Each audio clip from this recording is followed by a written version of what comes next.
Welcome back to the Seth Leibsohn Show. As we finish out the week, it is a delight to have with us George Khalaf. George visits us regularly on Fridays to give us some recaps on politics, and he being just a consummate political analyst. He is the president of Data Orbital, the managing partner of the Resolute Group, and not just an analyst of politics, but a practitioner of it, as he is also running for State House of Representatives in Arizona's Legislative District 3. You can go to his website, georgekhalaf.com, to learn more about him or to help him out. George is spelled traditionally, and Khalaf is Khalaf, which I'm assuming is also traditional. But as I say, when your name is Leibsohn, it's not self-evident how to do it, right?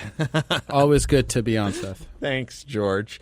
There's a lot in politics I want to talk to you about, but let's first talk a little bit about your race. How are things going? How are you enjoying it? How are you seeing things right now? Things are going very well. We are 23 days in. It's early enough to where I'm still counting it in the days. And honestly, all I can say is I feel blessed. We're raising good money. We've gotten some key endorsements, so humbled by them, obviously, including by people like yourself. I'm humbled that you would ask me. Good, dear friends. So excited. We have a campaign kickoff this coming week.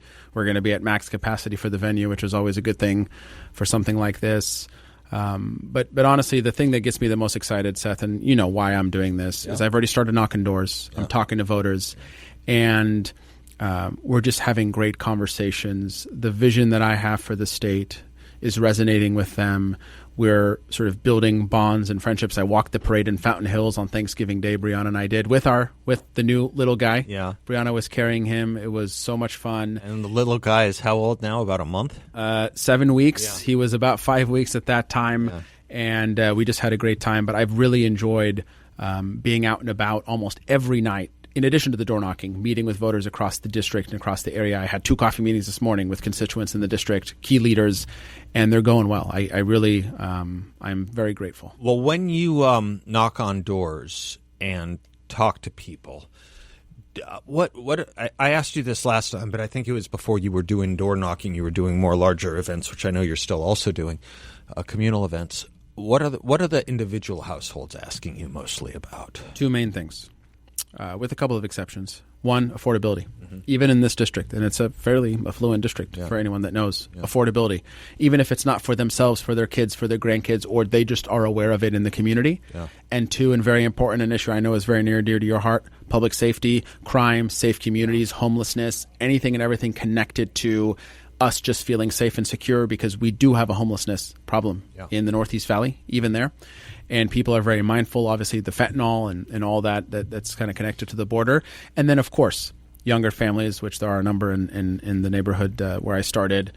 We are talking right out the gate. Second home asked me about empowerment scholarship accounts, which you know is near and dear to my heart. She looked at me. She was like, "Do you support them?" I started chuckling. I was like, "Oh, yes, I do." And we went and we had a great conversation about them.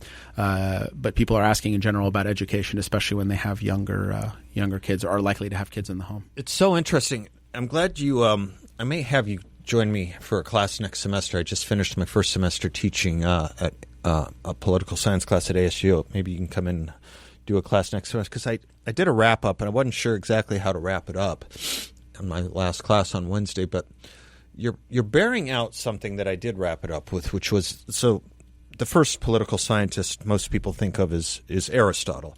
And in his book on the politics, he raises an interesting question, which is, and he comes to a counterintuitive answer. He says, when man enters into a community, he has on his mind two institutions, family and the polis, the creation of the political community being the polis. And then Aristotle engages in this fairly interesting rhetorical question of, as between the political community itself and the family, what's primary? And most people would think you would answer family. He doesn't. And he doesn't because he says, as important as the family is and every other consideration, you need to have the political structure that protects it and gives it the ability to be nurtured, much like you can't understand how an arm will work if it's detached from a body.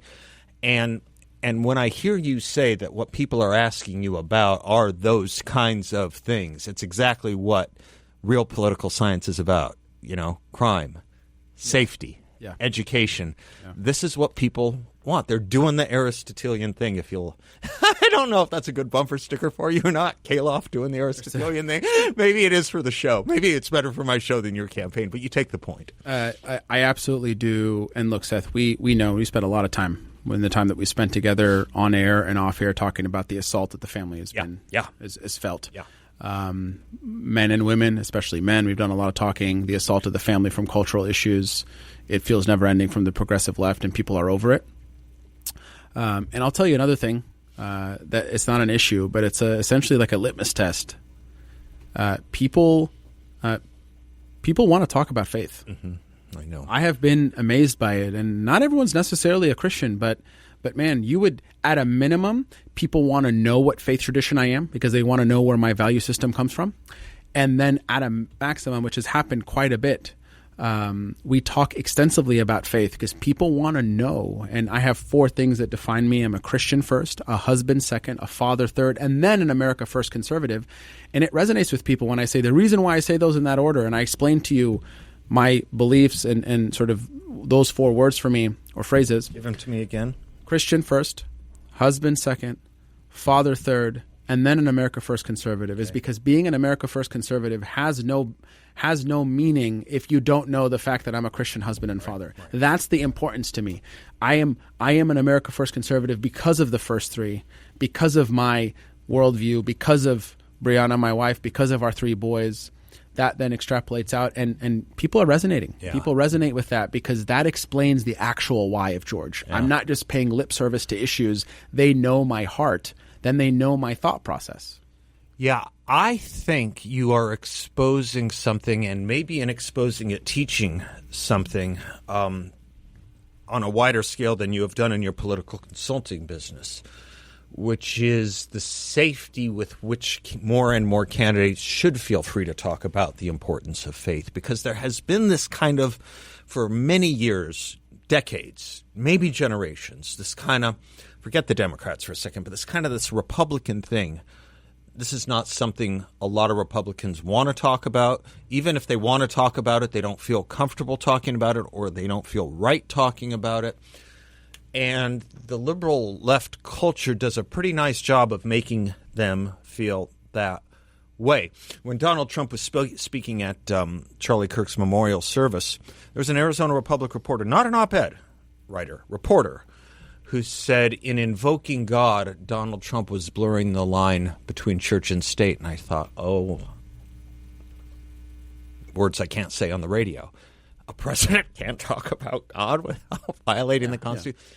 But that's the environment. That's the culture so many Republicans feel they have to operate in. And you're proving they don't, and people will resonate to it. Of course. And look, I know I'm running in a Republican area. I understand that. But what are we if we do not use our platform to talk about good? The most important things of all. Right? What's the point? How would anyone know what I believe or what to expect from me? Because we can't possibly talk about every issue. But if you know what guides me, if you know my central barometer, if you know my core, which is my faith, which is the fact that I'm a husband, which is the fact that I'm a father, and then you know my reputation, it will all make sense. And then you, at a minimum, can predict, George will likely think this, let me ask him. Not, I have no idea what George, because George never talked to me about XYZ thing. Yeah. It's very important. And again, even those that are not people of faith, they still understand the importance and the power of Judeo-Christian values. Yeah. Okay? Yeah. And to your point, there are a lot of people that were afraid to talk about their faith. Yeah. They go to the church consistently, or they are people of faith. And again, the flames of anxiety are raging again based on some of the, what we're seeing with some of these, refugee communities. I mean, there's a lot that's happening in the country consistently, Seth. Right. And people want to know what guides you. Right. Because Donald Trump has made it a thing to where voters are not willing to just be told, I'm going to hear whatever from my elected official and then go on. I want to pick up on that. This faith thing keeps coming through to me over the course of this week, especially with a big survey I saw out of the Manhattan Institute. I don't know if you had a chance to look at it. I can talk about it regardless with you. But George Khalaf is my guest, candidate for State House of Representatives. GeorgeKhalaf.com, Legislative District 3. By the way, when you go knocking on doors, again, when you get to Cave Creek and Carefree, I want to go with you. Deal. Okay. Deal. I want to knock on those doors with you, mostly because I want to go to the watering holes afterwards with you. We'll be right back. That's one of my favorite Christmas songs, George Khalaf. We're doing Christmas music now that Thanksgiving is over. We're giving Christmas music its due. We have a very bright line rule that we don't do it here until after Thanksgiving. Every holiday. I'm all for Christmas music. So now we have it. What's your favorite Christmas song? That I say is because it's Jimmy Buffett. He was born on Christmas, but really it's, I think, Little Drummer Boy for me. But I don't know if you have a favorite. Religious song, it's Emmanuel. O come, Emmanuel. Non-religious, it's Rocking Around the Christmas Tree. You're such a funny guy, George Khalaf. Vote for him regardless of that answer, folks. George Khalaf. Obviously, that doesn't align with Seth and the prevailing wage. There are right answers here about music. You know this, George. You know this about me. There are right and wrong answers. This is a pass-fail kind of interview.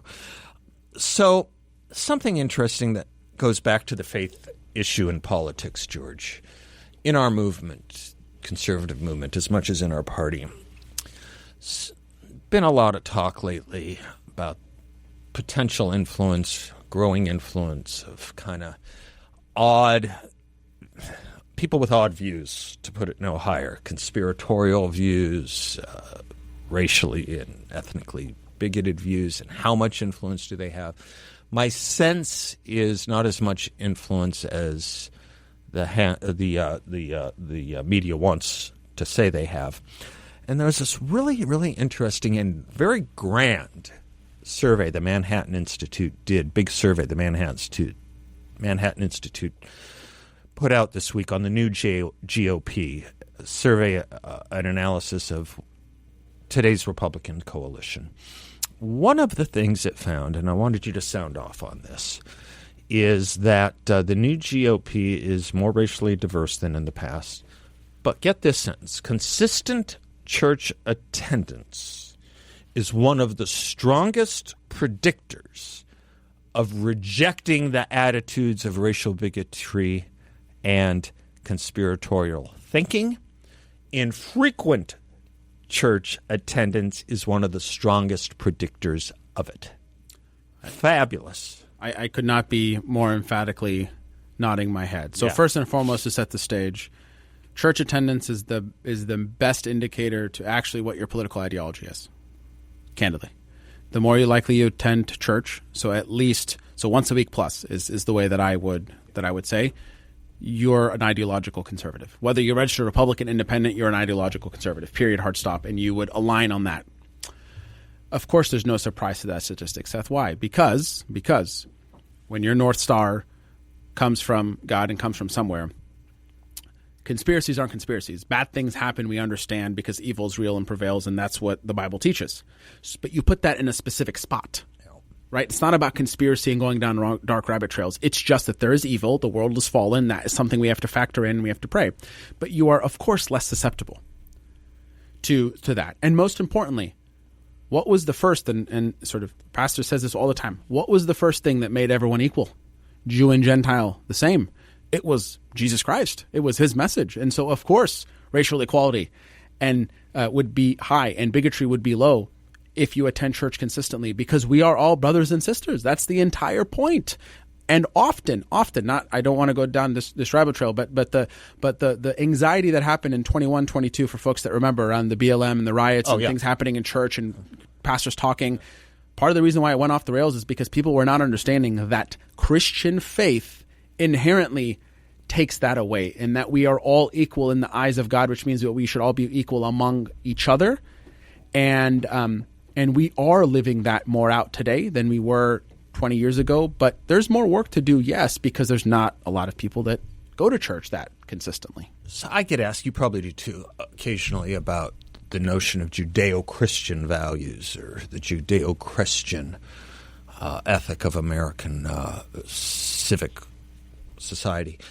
And I think of it obviously in certain religious terms, but I also think of it in very American terms. And one of my problems with the BLM movement was not only some of the odd theology that came out of it, but the odd view of America that came out of it. First of all, let us recognize and recall it was a Marxist movement by definition. The founders said they were self-proclaimed Marxists.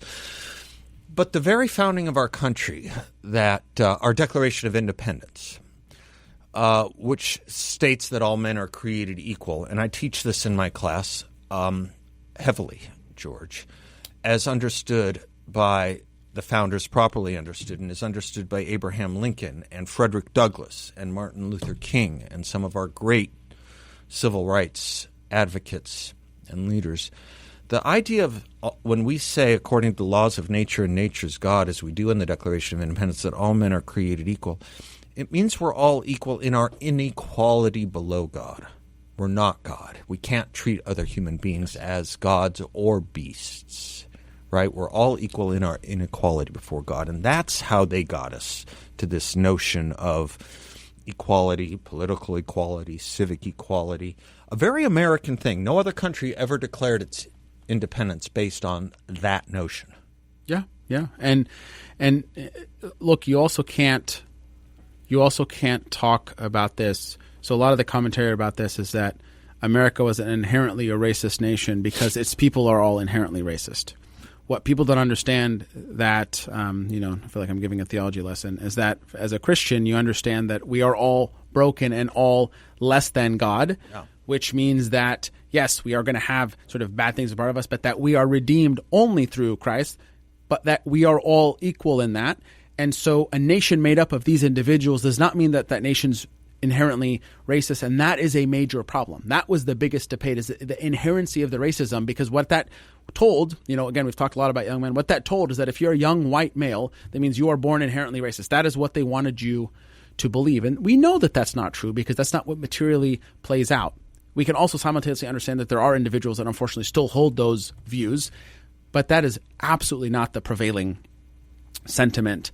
And so, look, there's no greater equalizer on earth than the Christian faith. And to understand that, as Madison did, James Madison, we'll bring it back to contemporary in a minute, but just to stay on this moment for a moment, because I know you appreciate it. As Madison put it in the 51st Federalist, men are not angels. Going to your point, we're all imperfect. If men were angels, we wouldn't need government, he said. You think about man's imperfection and the way people like Ken Burns are right now through the documentaries or the 1619 Project through the education system trying to rewrite what our founding was all about. I often redound to my old professor Harry Jaffa, who said it is not wonderful that a nation of slaveholders, upon achieving independence, failed to abolish slavery. What is wonderful, indeed miraculous, is that a nation of slaveholders founded a new nation on the proposition that all men are created equal, making the abolition of slavery a moral and political necessity. Amen. Which is what it did. Thank you. We'll return to modern day with George Khalaf when we come right back. GeorgeKhalaf.com if you want to learn more about his candidacy for the Arizona House of Representatives. Think about what it would mean to have such a gift as George representing us in the State House. We'll be right back.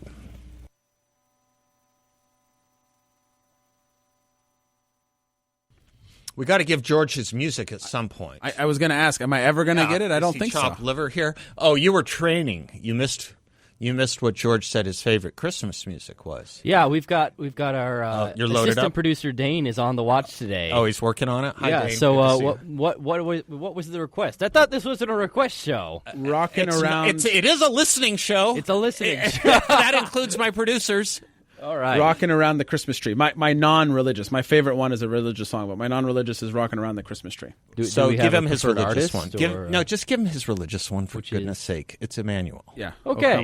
Let's just we're not doing Rocking Around the Christmas Tree. What's wrong with it? Just for a moment. It's wrongful. Even the Bill Crosby isn't the Bill Crosby a version, or am I Bing? Bing Crosby. Okay. See, this is Bill. Yeah, no, that. Yeah, no, he was not a singer. Not that guy. Oh, geez. See, this is why I don't talk music, and I leave it up to the experts. Mary Crosby from Dallas, the woman who shot J.R. That's probably what you were confused about. George Khalaf is my guest. He is the president of Data Orbital, managing partner of the Resolute Group, and still running for Arizona State House of Representatives, despite his musical errancy. But he has errancy in no other area. Stick with faith and the importance of it, George, in the moment we're in, faith and politics, if I can.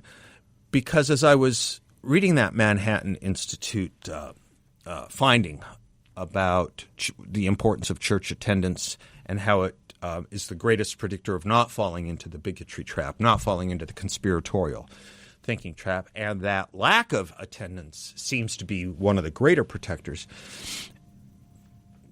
What you were saying about your pastor, what I was thinking about with regard to Judeo-Christian values, you probably saw this. I don't know if you did. I aired it. It came out a couple weeks ago. And I just thought it was beautiful, and I'm going to play it for you again. Alex Clark from Turning Point was interviewing Ben Shapiro. Did you catch this? It'll take 20 seconds. Just bear with. I ask every guest this. If you could offer one remedy to heal a sick culture, it could be physically, emotionally, or spiritually. What would that remedy be? Go to church. Go to church. I say this is a Jew. Go to church. Why do you say that as a Jew? Because this is a Christian country. And I want Jews to go to synagogue, but there ain't that many of us. So if you're a Christian, or if you grew up in a Christian household, even if you didn't, go to church. Church is good for you. I've said that my entire career. Charlie said it his entire career. It ain't going to stop now. He didn't even hesitate. He didn't blink an eye with that answer with him and yarmulke on his head. Seth, I have goosebumps because that is. Had you heard that before? I heard snippets of it, but that is all of our ultimate call. Right. Like period, hard stop. That is all of our ultimate call, and that is the power of what Charlie's death ended up now meaning. Is that's what those are the clips that he's being remembered for. By the way, when you go on the TikTok algorithm, for example, and I spent a significant amount of time listening to videos of his on TikTok after his assassination, and they were all about faith, and algorithms work that people were demanding it, and that's TikTok. And I say that because it's not like TikTok is, some wholesome platform, but that's what people were demanding. And so that is the bottom line. And look, I'm a legislator. I'm not running to be a pastor, and I want to make that clear. And anyone who I talk to about faith, they have to understand that. But what I'm also going to make clear is that faith guides me. And I am going to be speaking about my guide. And I also am going to be speaking that I believe that faith is good for all, and that there is one way to be saved and all these things. But I am running to be a legislator. But it is important for my constituents to understand, George, how do you make your decisions? That is how I'm going to make my decisions. And I think that is important to understand the why. We talk about the why all the time. That is my why. That is my how. That is my what.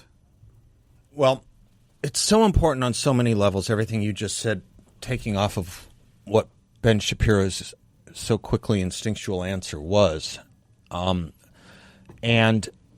the reason I think so is it leads into so many other vectors, too, on the cultural/political front, perhaps more cultural than political in some respects. I've been focused lately a lot, George, and God knows you won't have this problem in your family with your young baby. But a lot of society and a lot of our culture and a lot of families are having trouble with boys. Boys are in trouble in this country. Yes. Boys are in big trouble in this country. And whether you're reading Scott Galloway's book, and young men, too, or whether you're reading what Jonathan Haidt is reading, whether you're looking at what social media is doing. And it led me to something I want you to address from this Manhattan Institute survey as well, which is Republicans, whether they are new or whether they are core, believe by overwhelming majorities, like 75% of them, that Western society is too hard on boys and has become too feminized in many respects. Can we talk about that when we come back, too? Of course. George Khalaf is my guest, candidate for State House of Representatives, georgekhalaf.com. We'll be right back. Welcome back to the Seth Leibsohn Show. Now we're giving George the song he likes best. George Khalaf is my guest, Khalaf, georgekhalaf.com. Political consultant, analyst, pollster, but also a candidate for the State House of Representatives here in Arizona's Legislative District 3, which is effectively North Scottsdale and Yeah. Northeast parts. Valley. Yeah, Northeast Valley is a better way to put it. Yeah. So church, young boys and young men, George. I was thinking about something that I think is a very important point that New York University Professor Scott Galloway said. About 30% of the S&P is now 10 companies whose primary mission is to get young boys as glued to a screen for as long as possible. Any minute they can keep them on a screen, spending billions of dollars. A young boy's brain, which prefrontal cortex is less mature, is more susceptible for the need for that dopa. So what we are unwittingly doing is building an economy which is dependent on our ability to evolve a new species of asocial males. Asocial, he says, and asexual males. And getting them addicted to all the wrong things and getting them involved in none of the right things. Family formation, friend formation, educational pursuits, opportunity pursuits, relationships, and marriage. Yeah. It's a real problem. It is. It is. So I view elected officials as having two jobs, sort of two hats we wear. The first one is we pass laws. There are laws that are connected to what you're talking about. Sure. Screen time in school laws, protecting our young boys, especially from social media or pornography, encouraging sort of family formation, economic issues, affordability, things like that. But there's a very other important hat that we wear, which is we have perspectives and people look to us as leaders to give our opinions and to use our bully pulpits for good. We know what the other side does. To spend just a moment on this, the progressive left very clearly demonizes young boys. Maybe not through screens or whatnot, but they do. Through messaging of all kinds, yeah. Messaging of all kinds, what we just talked about in terms of inherent racism, what have you. Right. And toxic so what masculinity, is toxic masculinity? shaming men. So men then what is our girls, job? Yeah. Right? What would my job be? I would view my job as to use my position of leadership to encourage young men, to encourage young couples in general, but as a man, I can speak to young men in a different way, to use my life experiences. I got married very young. I've been through all kinds of things in my life. I am open about talking about those things. Why? Because I want people to learn about it. Because what's the best teacher? Failing and watching someone else failing and then you learning from it, and then watching someone else's failures and then you building upon it. I was very blessed to have a father who loved me, who cared for me, and who modeled being a man well. I understand not everyone has that. That's something that obviously society has to work on, and it is a big deal. But we have a responsibility to use our perspective to speak about these issues, even if it doesn't necessarily mean that there's a bill to pass. And that's something that I think some of our elected friends miss. But I'll tell you, on the right, the left doesn't miss this. They use every opportunity to tear apart every social institution that we care about, including the family, including the church, including all of civil society. And we don't always take the opportunity to cast that positive vision in our perspective. Yeah, I think that's right, because if you look especially at the tug of this neo-Marxist socialist element, more than element in the Democratic Party, maybe takeover of the Democratic Party.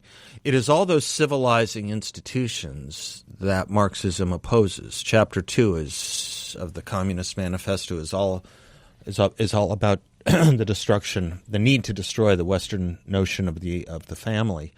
But when you think of back to what we were talking about in our first segment, you think about the institutions that keep us safe and strong, the kinds of institutions most people, given the choice, would want to raise their family in or just live in if they don't have a family, are communities that support and give ballast to the forces of composition. What are those forces? Those forces of composition are, of course, faith-based organizations, churches and synagogues. That's a force of composition. Law enforcement, police, cops, that's a force of composition. But also the family unit. These are the three greatest, or maybe of the three greatest forces of composition, all of which the left is taking a sledgehammer to. Of course. And look, government has a role to protect those institutions. Yeah. Government can also destroy it. The left attempts to use government to destroy, and in some states they have effectively done it. California.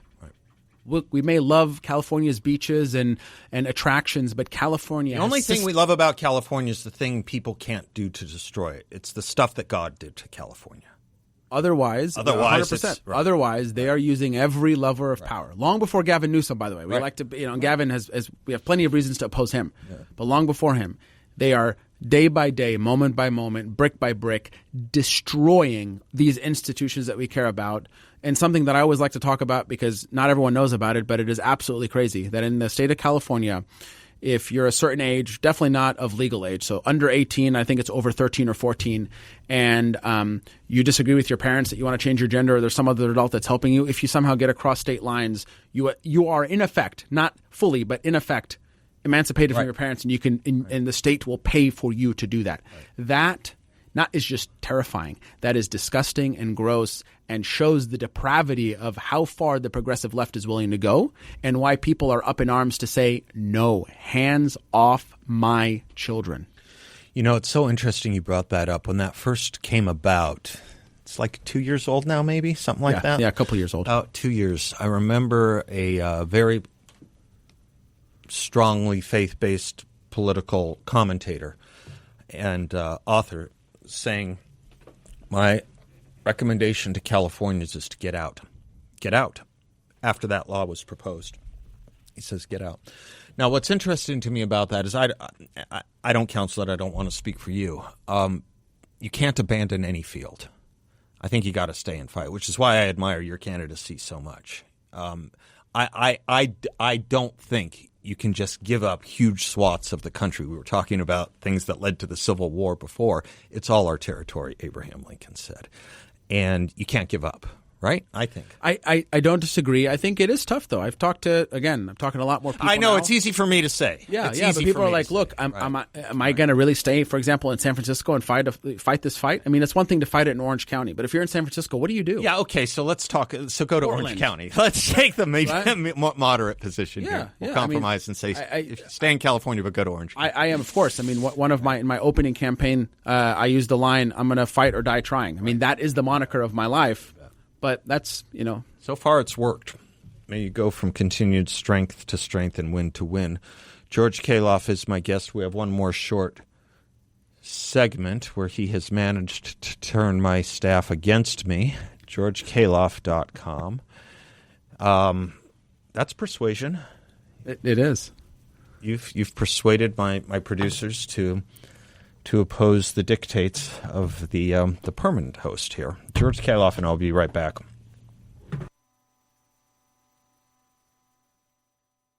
Welcome back to the Seth Leibsohn Show. George Khalaf is my guest. He's a candidate for Legislative District 3 State House of Representatives here in Arizona. And I know you think LD3. If you don't live in LD3, still help this man out because he's going to be debating and voting on things that affect all of Arizona, not just LD3. He represents LD3. 4 state laws he will be voting on that affect all of Arizona. You are affected by every legislative district in whom they elect. GeorgeKhalaf.com. You like Brenda Lee so much, rocking around the Christmas tree. You might be interested to know she's still alive. And with all the other requests of musicians I should like to get on this show that I have thrown towards David, maybe we could get Brenda Lee on this show. Maybe we could have her come out and do an event for you, George. Look at that. What would you like to close on? You always like to give us something to think about when you leave. Yes. Usually it's an exclusively optimistic message, but something as someone who's spent most of their life as a public opinion researcher, there was a poll that came out recently in the state of Arizona that I want listeners to be aware of from a company that had started their X/Twitter account 2 days before. First survey they ever did not have an email like you expect most companies. You have, blank blank at name of company.com. It was just their name of the company at gmail.com. They had no website. Nobody knew who this person was, and they put out data that everyone in the media seemingly covered. And before, myself and a handful of others were asking questions of even if you like the results, right? It was mixed depending on who you like statewide. It showed some people up, some people down. No matter if you like the results or not, we should be asking ourselves, who is doing this? When we put out a survey, you know who's behind Data Orbital. My face is there. We have an office. You know how to find me. There's a website, for God's sakes. We have an email that is functioning. It doesn't even cost a lot of money to have an email like that. It's important for us to know who, because public opinion polls persuade or dissuade the public. And when the media covers that without any regard for checking in, and again, after a handful of us popped off about it, then people started asking questions, but they've seemingly gone dark. And who knows? I mean, this may be a legitimate company, right? So I'm not even saying that.